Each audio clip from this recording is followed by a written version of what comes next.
Olá, estudante! Estamos na nossa segunda e última semana da disciplina de Políticas Públicas de Educação e essa semana nossos estudos estão organizados em torno de 3 temáticas e nós teremos então 3 aulas específicas para tratarmos dos assuntos que vamos abordar no nosso estudo semanal. Essa nossa primeira aula é uma aula onde trataremos da gestão educacional democrática. Gestão educacional democrática no Brasil. Muitos colegas pensam que é uma novidade, que é algo que surgiu agora, mas não é bem desse modo.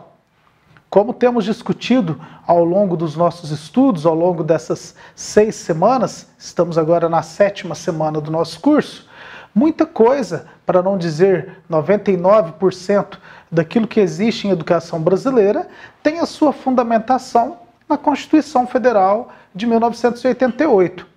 E com a gestão educacional democrática, com a gestão escolar democrática, não é diferente. A nossa base jurídica para a gestão educacional democrática é a Constituição Federal de 1988, que deixa isso para nós de uma maneira bem evidente no artigo 206, inciso 6 da Constituição Federal, que vai definir que a gestão democrática é uma das formas que deve acontecer a gestão educacional brasileira.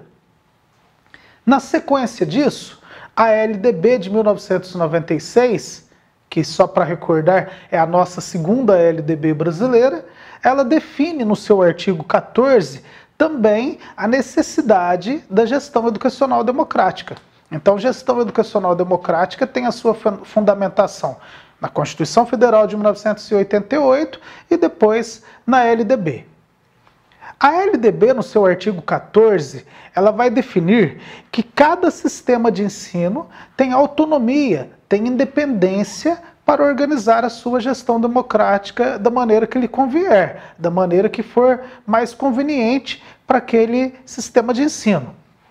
O adequado que muitos pesquisadores defendem é que cada sistema de ensino, sejam as redes estaduais ou as redes municipais, tenham uma legislação específica onde ela estabeleça quais são os instrumentos de gestão educacional e de gestão escolar democrática daquela determinada rede. Então isso seria uma legislação, uma lei municipal ou estadual que definiria uma conceituação de gestão democrática sobre a ótica na visão daquele município, na visão daquele estado e estabelecendo quais são os órgãos gestores dessa educação democrática, dessa gestão educacional democrática. Porém, como muita coisa no Brasil, a maioria dos municípios não possuem essa legislação que traz com uma clareza bem definida a forma de gestão educacional democrática. Os municípios têm se atentado e têm efetivado apenas leis pontuais para cada caso, para cada situação de gestão democrática. Então nós vamos ter as leis de cada um dos conselhos que envolvem a área educacional, mas não uma lei que consolide isso de uma maneira absoluta. Então nós temos que deixar claro, e isso vai ficar bem evidente para vocês com as leituras dos artigos que são indicados aqui para o nosso curso e as leituras complementares também, que a gestão educacional democrática no Brasil, ela se materializa nas figuras dos conselhos gestores de políticas de educação. E aí nós vamos ter alguns conselhos gestores, 3 deles que são os principais, que nós vamos falar um pouquinho de cada um. Temos 2 conselhos que não são diretamente da educação, mas que com ela se relacionam, e também vamos ter a figura dos conselhos escolares ou dos colegiados escolares, como alguns autores preferem assim nominá-los. Então, para a gente comentar brevemente com vocês, quais são esses 3 conselhos essenciais da gestão democrática? O primeiro deles é o Conselho Municipal de Educação. O Conselho Municipal de Educação ele funciona como um órgão de caráter democrático, de uma forma consultiva e deliberativa para assessorar o município, para assessorar a Secretaria Municipal de Educação, para assessorar o prefeito, os governantes na sua tomada de decisão. Então esse é o primeiro dos órgãos.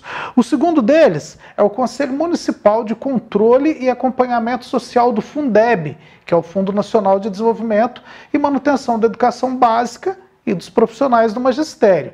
Esse conselho do Fundeb é quem faz a análise das contas do município, dos recursos recebidos do Fundeb e também recursos financeiros oriundos de outros programas via FNDE. Por fim, o terceiro conselho específico da área de educação é o Conselho Municipal de Alimentação Escolar. Por esse conselho, são analisados os gastos do município com relação à merenda escolar, a qualidade dessa merenda, a forma que ela é disponibilizada para os estudantes, tudo aquilo que envolve a questão da alimentação. E os dois conselhos que nós vamos ter que dão algum suporte para a educação, na consolidação e na busca das políticas educacionais de uma maneira efetiva, o primeiro deles é o Conselho Municipal dos Direitos da Criança e do Adolescente, o famoso CMDCA, que vai verificar a questão relacionada com maus tratos de criança, de abandono, de adoção e outros fatores relacionados com a garantia de direitos das crianças. E o último deles é o Conselho Tutelar, que visa um suporte maior às famílias, uma verificação das diversas situações que envolvem a criança no seu dia a dia, no seu cotidiano. E o Conselho Tutelar tem uma ligação, tanto ele como o CMDCA, com a Promotoria de Justiça, que atua na defesa dos interesses da criança.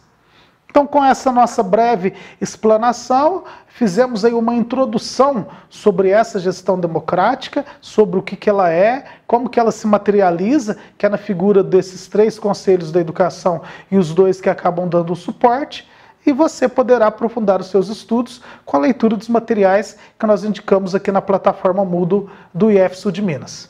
Daqui a pouco, nós discutiremos um novo tema, numa nova aula aqui do seu curso de auxiliar pedagógico. Bons estudos para você!